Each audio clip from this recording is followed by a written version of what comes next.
top member of Congress plans to visit Taiwan. Bill Gates is funding Chinese science. And China is spying on the Federal Reserve. That and more on this week's China News Headlines.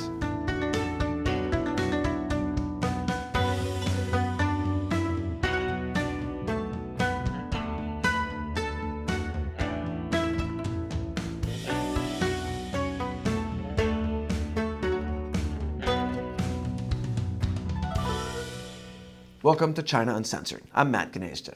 This episode is sponsored by Surfshark. You should be using a VPN like Surfshark to protect yourself whenever you go online.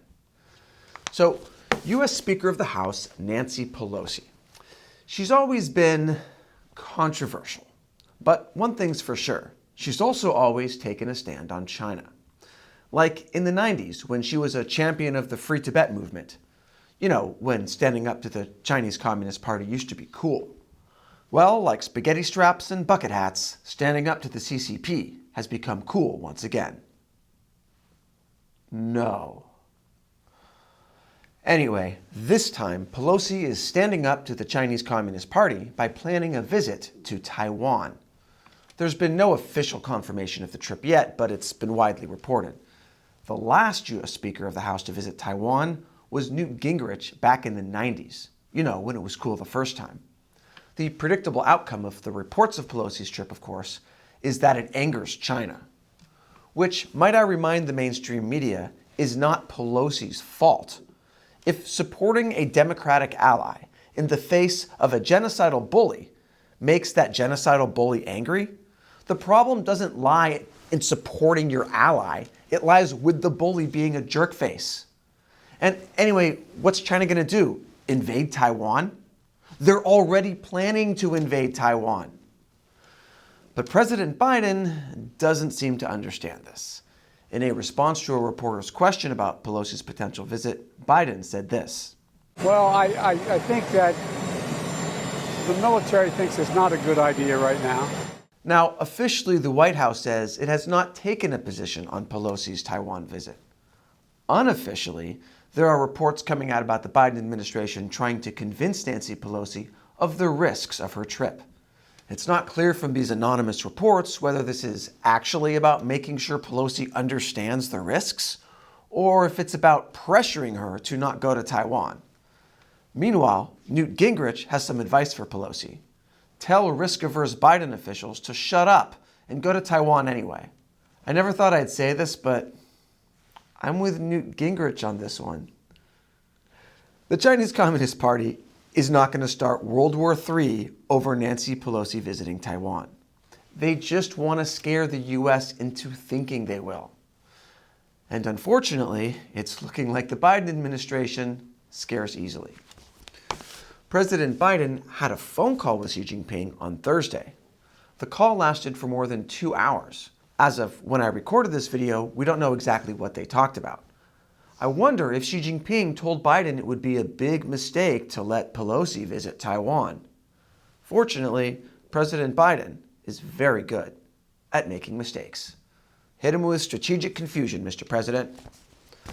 But it's not all tension between Joe Biden and Xi Jinping. Last week, when we didn't record a Headlines episode, Xi had apparently sent Biden a message wishing him a speedy recovery from COVID. That's so sweet. How about also writing Biden an apology for China's initial 6-week cover-up that let COVID spread around the world? And after the break, Bill Gates is funding the Chinese regime's science projects. Welcome back.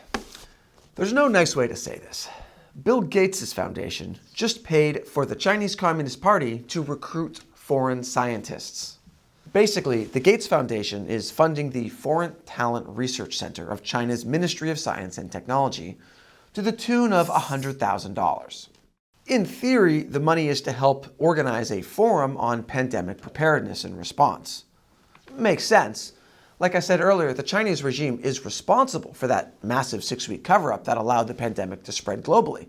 So obviously, if you give them more money, surely they'll do better next time. The Gates Foundation money, though, is being given to the Foreign Talent Research Center.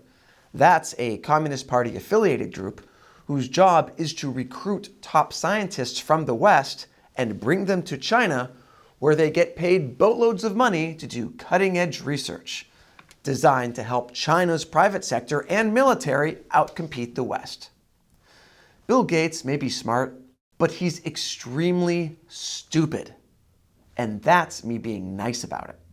But maybe the Chinese Communist Party just wants to be America's friend, which is why they tried to plant spies inside the US Federal Reserve, and also detained a Fed employee in a hotel room in China and threatened his family to get secret US economic data.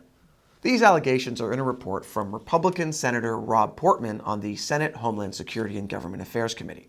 The report says that Chinese operatives have employed both bribery and coercion to garner influence with employees of the Federal Reserve System in attempts to get them to provide sensitive information about the U.S. economy to the Chinese Communist Party. That sounds pretty scary. The Chinese Communist Party has infiltrated the most important banking institution in the U.S., the very institution that is printing America's money. The good news is, as the Fed has clearly demonstrated over the past 2 years, they literally can't even predict when inflation is going to happen, even when that inflation is caused by their own money printing. In other words, America's best natural defense against China's infiltration of the banking system is human incompetence. But you know what will fix America's inflation problem? Selling oil to China. As part of the Biden administration's efforts to combat high gas prices, he's ordered the release of a record amount of U.S. strategic petroleum reserves. And over the last few months, millions of barrels from the reserves have been sold overseas. And nearly 1 million barrels of it have now been sold to China, specifically to UNIPEC, the trading arm of Sinopec, which is owned directly by the Chinese government. Which sounds pretty scary until you realize, yeah, it is legitimately scary. The problem isn't with selling U.S. oil reserves. That pretty much has to happen because the U.S. oil refineries aren't set up to refine the kind of crude oil the U.S. produces.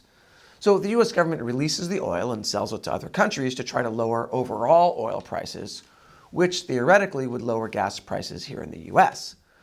The problem is the U.S. is selling some of that oil to China, a regime that kills ethnic minorities for breakfast.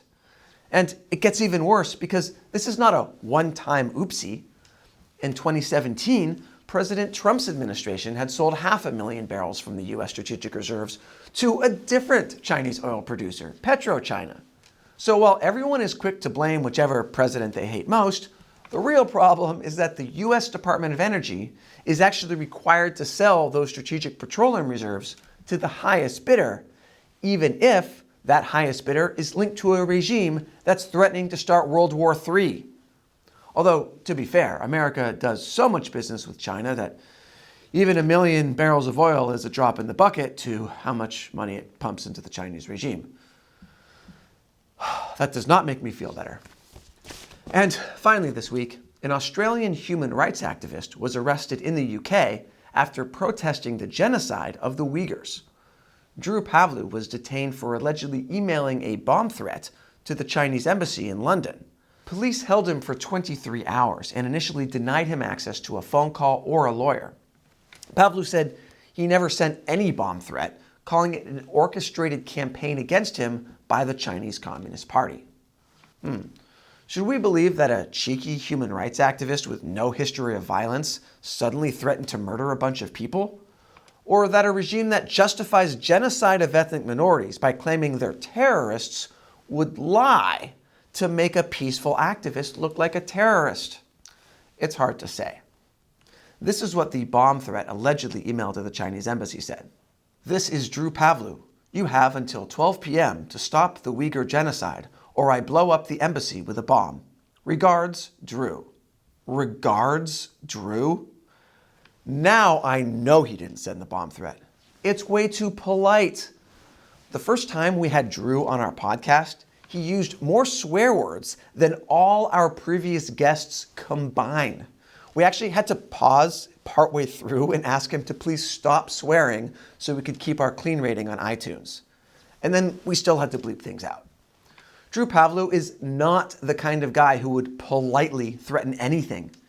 He's the kind of guy who would pull some outrageous publicity stunt, like, I don't know, hold up a sign that says Xi Jinping F's your mother, or like glue himself to the Chinese embassy to get media attention. A spokesperson for London's Metropolitan Police said he was found to be in possession of a quantity of glue and had attempted to glue his hand to the outside of the embassy building. Yep, that sounds like Drew. Drew has now been released without actually being charged with anything, although he has been told he's not allowed to leave the UK, which just goes to show the UK clearly does not actually think Drew Pavlou is a criminal. If they did, they'd send him right back to Australia, where criminals belong. And this episode is sponsored by Surfshark. Whenever you go online, everything you do is being tracked by the websites you visit. And then they sell records of your activities and habits to advertisers. And I definitely don't need 100 marketing companies knowing I just binge-watched both seasons of Emily in Paris on Netflix. I don't want to buy another bucket hat, okay? But it's not just advertisers that want your data. It's also governments, especially if you're living under a censorship-happy regime like the Chinese Communist Party. They're always watching. And that's why you should be keeping your internet activity private all the time with a VPN like Surfshark. It doesn't matter what you're doing online. It's not the business of advertisers or the government. Surfshark keeps your online data private with uncrackable encryption. Plus, Surfshark has a feature that will tell you when you go to a website if it's been breached or is part of a data leak. Basically, it's another way to keep you safe from malicious actors. Actors that might, I don't know, try to send a fake email with your name on it. So if you don't have Surfshark yet, check it out.